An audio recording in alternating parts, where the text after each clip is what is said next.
What I always loved about Advancing Black Pathways, just the name of it, is that it was very tactical and very intentional around Black people and making sure that their pathway to financial success was clear and helping them make their way down that path. I'm most proud of the progress that we've made and the intentionality in 2019. It really highlighted that we could make an impact by engaging our community, engaging partners, and focusing on what really matters for African Americans. Advancing Black Pathways is focused on strengthening the economic foundation of the Black community by investing in education. The role that education plays in creating wealth in the Black community actually starts by leveling the playing field. It's going to close the racial wealth gap in America by putting students on a pathway, on careers that they would not have otherwise been exposed to. Our goal is really to change the way African Americans live, to ensure that they are building wealth and assets. We want to see more African Americans not only moving into the middle class, but owning homes, creating jobs, creating opportunities for people within the community. And I think this opportunity with Advancing Black Pathways will lead into that in a very positive way. Everyone sees this as a seminal moment where we can actually move the needle to create more inclusive growth. I just feel really excited about the opportunity that's ahead of us. Hi, I'm Sekou Kaaulund, the head of Advancing Black Pathways at JPMorgan Chase. And I'm Gerard Parchman, Global Head of Banker Support here at JPMorgan Chase. And now you're tuned in to the 4th episode of JPMorgan Chase's Career Readiness Series, where we're providing helpful tips and resources for students as they begin to navigate their professional life after college and take steps towards sustainable careers. Now, like many fields, banking has evolved in how we communicate with our customers digitally. I'm excited to be here today with Gerard, who's seen how the banking industry has grown, and he's going to really walk us through what the traditional versus virtual banking world looks like. So with that, let's get started. I would love to ground our audience in who you are. So we'll just start with your background. Where'd you go to college? What did you major in? Tell us about some of your favorite parties. I'm just joking, but tell us about some of your fondest college memories. Yeah, so first of all, pleasure to have a conversation with you today, Sekou. So I had somewhat more of a non-traditional way of going into banking. In fact, if it were a case study, it would be probably entitled How to Switch Up Your Hustle. And so when I got out of high school, started out at a small college in Detroit, Michigan, which is where I'm born and raised, and worked my way through college. So worked full-time in manufacturing operations, on the assembly line while I was going to school during the daytime. And my fondest memories of college were learning really about what it's like to have hustle and grit. And at a very foundational level for me, again, from age 17 through 26, I learned things at a foundational level that have helped me to where I'm at today. So I majored in business while I was in college because I was really passionate about understanding about money and how to make money work. Since in our communities, we oftentimes didn't see that. And I wanted to be able to change the trajectory. So, that's, helpful because we want students to see how this navigation occurs in college, how people approach, their careers, their majors, and ultimately where they end up. But let's actually get into the subject matter a little bit.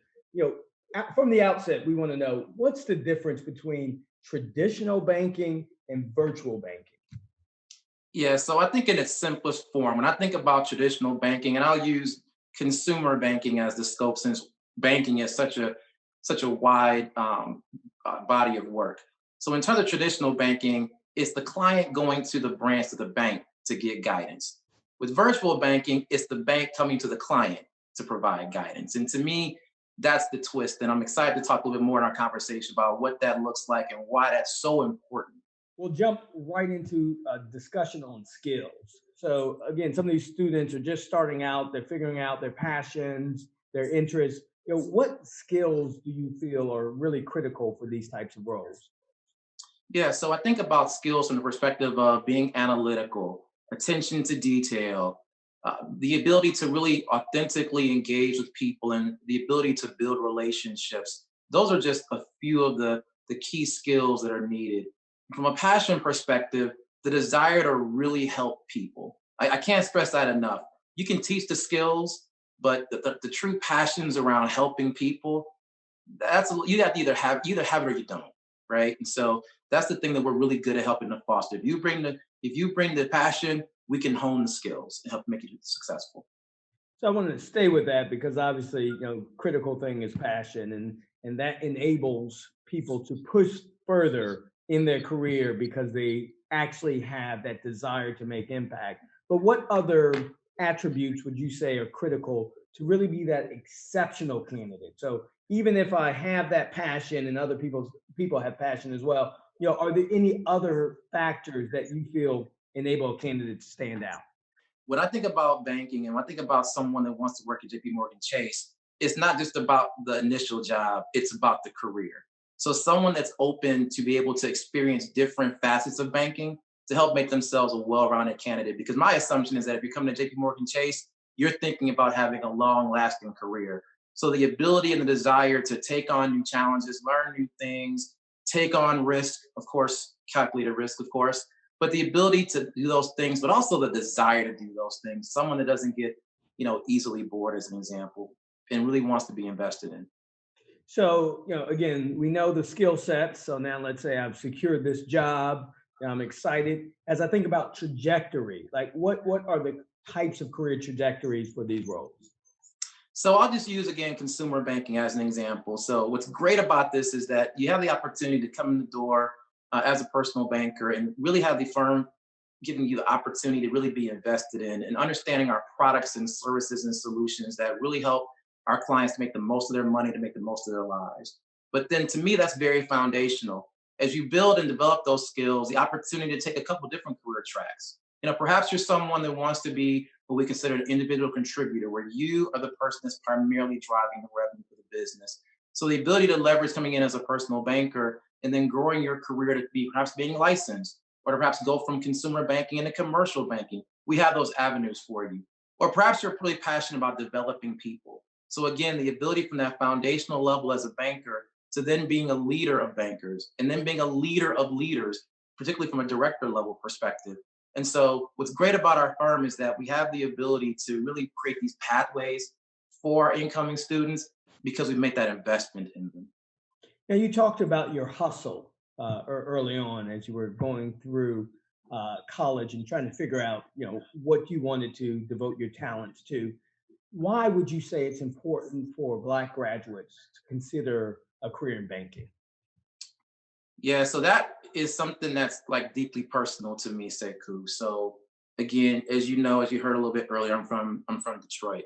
And when I think about the certain circumstances that we're going through right now, not just as a country, but also globally, what sticks out to me is the lack of access to knowledge that can help guide financial empowerment. And within our community, unfortunately, that's still lacking. And so the opportunity for someone to come in the door and learn those financial skills, not just to help educate, if you will, clients, but to take that knowledge back and be able to educate your own household, your own community is really, really important to me. And even more personal right now is when I think about the conversations around social justice. You hear so much about awareness, but it's interesting. It's our young college graduates that are asking us the question, well, what about action? And to me, there's no better way to take action and really drive social justice than to be able to drive economic empowerment within your own community. And what's great is the ability to do that and get paid to learn how to do it. I can't think of a better hustle. Yeah, and I just was thinking of a quote from Martin Luther King. I'm going to butcher the quote, but basically it talked about while philanthropy is important, what's important is creating the economic opportunities so that there is less of a need for the philanthropy. So again, that's not exactly how the quote goes, but it really supports what you're saying. And I see that in this generation too, and it has me excited about the future. But I also believe that these students are asking, okay, if I come into these spaces where people don't look like me as much, how can I be my authentic self? Because they're embracing their authentic self on this journey now for change. What would you say to students now who have that question? Like, can I be my authentic self in a corporate environment? So first of all, I'd say that's real talk. I mean, I get it. I mean, for many years, that's something that I struggled with. The feeling of I'm one person outside the office and I'm a different person inside the office because I'm trying to get in where I fit in. But what's interesting is that that's one of the things that drew me to JPMorgan Chase. I mean, when I think about leaders like Tashonda Duckett, Sekou Kaaulund, what's interesting is that when you have a firm that says not only are we about supporting Black people and Black communities, we put in big bold font, advancing Black leaders, advancing Black pathways, that tells me that it's not a game. And then when you see and you have the ability to interact every day with leaders like yourself, Tashonda, and other many talented Black executives here at JPMorgan Chase who every day are their authentic selves, to me, that sets an example for folks like myself and others that you can be who you are and still be able to deliver to the bottom line of the company. And to me, particularly times like this, where you work at matters. And so when I think about our college graduates, it might seem as if it's a challenging job market, and by no means am I challenging the statistics. But at the end of the day, I think about our college graduates in terms of having their own option, be to chart their own course. And again, where you work at matters, and not just the things that they're doing as it relates to what's popular right now, but what have you been doing? And again, that's another thing that drew me to JPMorgan Chase, is that we have a history of making bold moves, particularly as you think about the Black community. So again, where you work at matters. So now you talked about bringing your authentic self. Like, now, how authentic are we talking? Are we talking, Detroit's finest authentic? No, I'm just getting there. But being authentic is important. And I want to ask a serious question, actually, as it relates to being authentic. Like, how have you managed, what's going on, as you've interacted, whether with teammates, et cetera? How have you brought your authentic self to work in these times? Yeah, so if I said that, it was easy breezy, I'd be fronting Sekou. It's had its challenges, right? But you talked about the culture, right? So let me give a little bit of inside baseball on that, right? So when we first saw and experienced the horrific events, particularly with George Floyd, and that was again back to other just again heinous and horrific acts. What I really appreciated about our CEO, right, Tashonda Duckett, she personally reached out to a group of Black African American leaders just to see how we were doing. Like who does that, right? Our CEO does that, right? So when I think about the culture, just making sure that we are all right. And in particular, because she recognized that in many cases, we have the way of the world in our shoulders, particularly as Black men, particularly Black executives in a large company like this one. And so when I think about how it's affected me personally and trying to figure out, do I keep on the game face like many of us have been taught to do? Don't let them see you sweat, versus I'm really feeling some kind of way inside and bringing back memories of things that I've experienced on a personal level, particularly, growing up in the city. Those things, they came back to me. But again, going back to the firm, what it really helped me to appreciate is, one, just like the firm has a platform, we as Black leaders have a platform.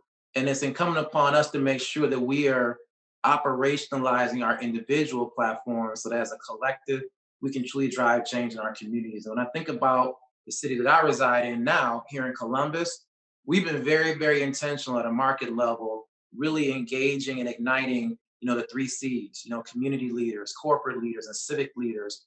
Again, going from this conversation around awareness to how do we take action, and really recognizing as a firm, particularly here in Columbus, we're the largest private employer, like how do we lean in? And how do we set that example so that we bring the entire community with us to address, social justice? Yeah, the point you touched on, and again, we've had some of the same experiences, but wearing the mask. I actually recited a poem called "We Wear the Mask" by Paul Laurence Dunbar at a team meeting. And to your point, normally we would feel that we have to put on that mask, but this is why culture has been important. Instead, we've talked about our feelings, and we've said, and T, the CEO, said it's okay not to be okay. And I think having moments like that in a team culture, in an organization, enables you to not be okay and actually feel what may be impacting you in society, and more importantly, talk about it and have the support systems like you and calling others as well. And so I do appreciate you sharing that, because I think that's important for students to hear. That's truly about being your authentic self and being able to acknowledge, the difficulties you may be having, whether it's something in society, whether it's something in your personal life. And those are important factors of making sure you're in the right culture and environment. Yeah, I agree. I mean, it goes back to, again, where you work matters, and when you have the choice of where you want to work, and things seem very binary in terms of opportunities, it's those kinds of things that stand out. And again, the thing that I'm proud about when you think about our firm is that we didn't have to conjure up a new way of addressing the opportunities that are in front of us. We just leaned in on what we had already been doing, particularly with the very strategic focus around advancing Black pathways. I will concur with that. And I want to stay with that line of thinking in terms of where you work. And that's a discussion about culture, the culture of the firm where you're working. And again, every firm, I've worked in the investment bank, I've had the privilege of sitting at the consumer bank leadership team. Culture is different, wherever you go, but culture matters. And so, how would you describe the culture for the consumer bank, and what are some of the things that stand out for you outside of what you just indicated?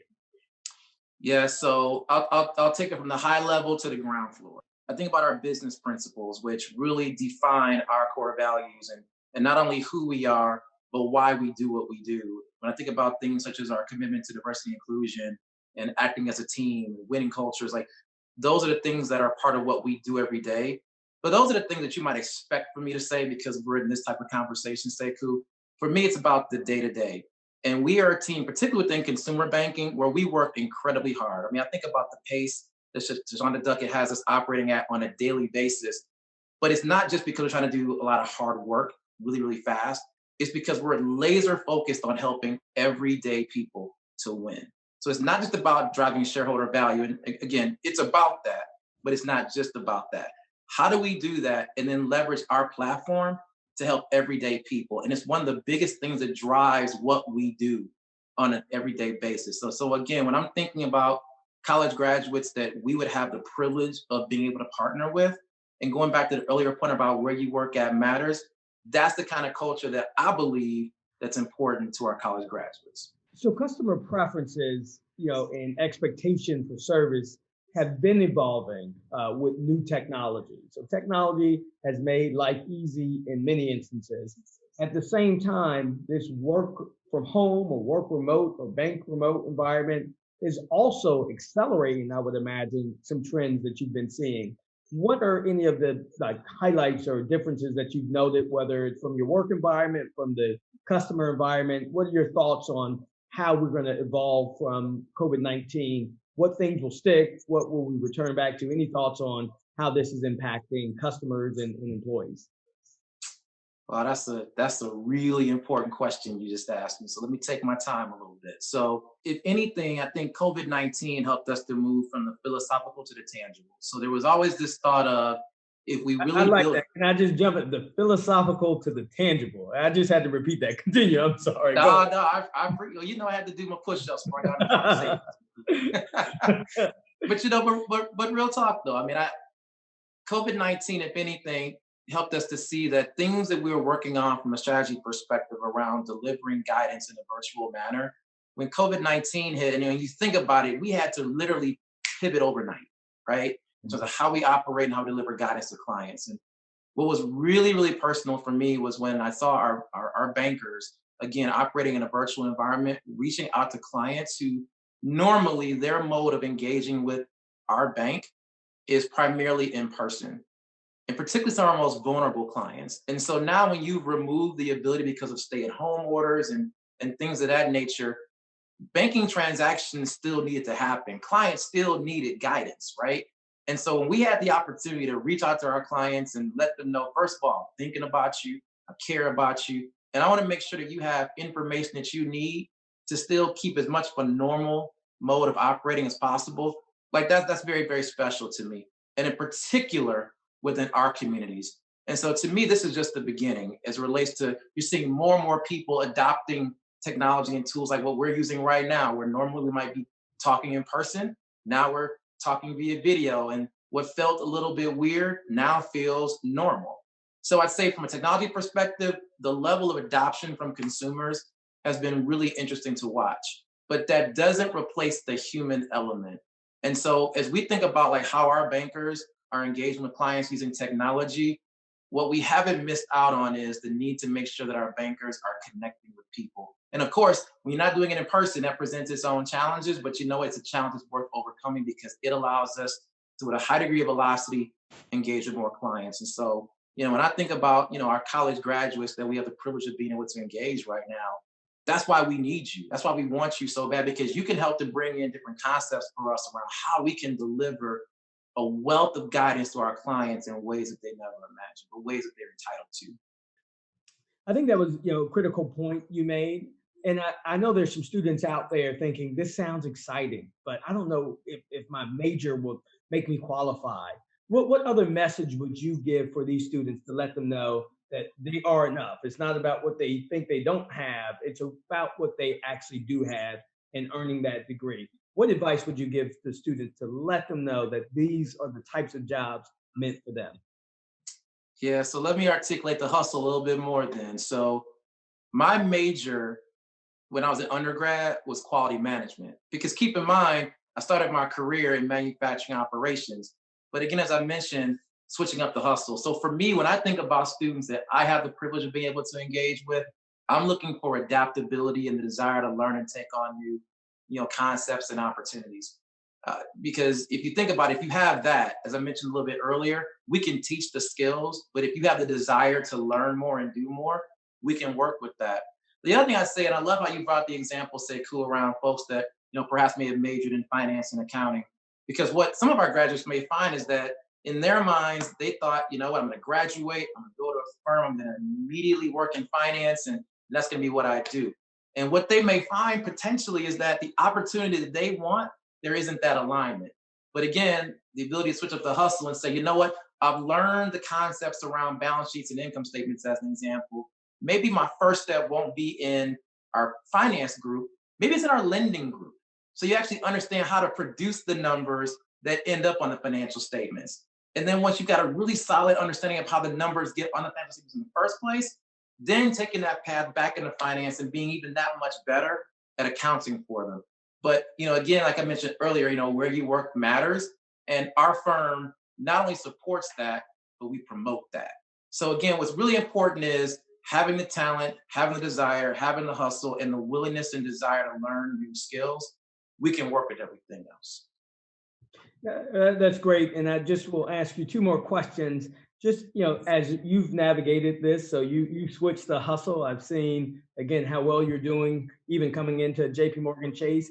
Are there any moments in your career that you would want to point out that there's an insight, that a nugget that these students will need for their shorter term or medium or longer term of a lesson learned? So as I'm starting my job, if you want to frame it like this, as I'm starting my job, like what are one or two things out the gate as I begin to build my reputation and brand or tackle these assignments or think about the career? What are one or two pieces of advice you would offer for the students out there? So this is a little bit ironic, Sekou, because I remember when I was joining the firm, and actually when I was interviewing with you, you asked me a very similar question in terms of like how I thought about things and how I approached, life, particularly professionally. Here's what I think about. Number one, the importance of having grit. And you'll notice that I'm spending more time talking about, behaviors versus skills, because skills can be learned, behaviors they're much more challenging, right? So the ability to have grit, you're going to come across situations, particularly earlier in your career, post college, that are going to really test you and stress you. But the ability to demonstrate your ability to work through challenging situations. The other thing I would say as well, and I believe that Brian Lamb referred to this in his career conversations with you, was the importance of having a board of directors. And I can't stress enough the importance, particularly as you're entering into a workforce, particularly if it's a large firm like ours, really taking the time to invest in a board of directors. And I love the way Brian articulated it. Companies have board of directors to help advise the senior leaders on which way to go from a treasury perspective. it's just as important, if not more, of taking the time to build your own board of directors to help guide you and navigate you. And just like board of directors have diversity as relates to experiences and talents, what have you, again, same thing, having a very diverse board of directors, help you guide and navigate from a career perspective. When you interviewed, and I remember this so vividly, and to see you started, my only question is, they let you in? Does no one listen to me anymore? No, I'm just joking. I don't know, Sekou. I thought your clout was up, but I had to go sneak in through the back. I sneaking in through the back door. No, you've been a rock star addition to the team, and I'm delighted to be here doing this with you. And we're even fortunate that the students get to hear from you. So again, this is how the work environment should be. I give them a hard time occasionally, but again, it's all in good fun. And we're out here making the difference for our clients, and you can make that difference too for your communities and for your families. It's been great to see, what you've been able to accomplish here in such a short time. It's been a pleasure working with you. And I think that's a lesson in and of itself, that surrounding yourself with intelligent, critically important people like yourself, the big timers, as I like to say, you have fun on this journey, right? I had to give you a hard time, but we really can have fun. Didn't run a company like that, Sekou. I don't know, man. Hey, come on now. So no, what I do like though, seriously, that this is what work should be like. We are serious. We work hard. We work long, but you have to enjoy the people that are around the table. And to your point, that's the culture that matters. So we'll wrap up. Any other closing points you want to make? Parting shots you want to take back at me? Anything? The floor is yours. No, it's truly all love. I want to just first of all say, thank you to you, Sekou. You do so much, not only publicly, but behind the scenes to really help advance the causes of really helping out not only Black people, but Black communities. And so, first of all, I really salute you for that and putting on a series like this. And I also want to give a special shout out to the graduates. I mean, I can't even imagine what it's like to graduate during these perilous times. But the biggest piece of advice I would say is what I said a little bit earlier around the hustle and having that grit and knowing that you got leaders in companies like JPMorgan Chase that are committed to investing in you, your communities, and your families. And so, again, I wish you nothing but success.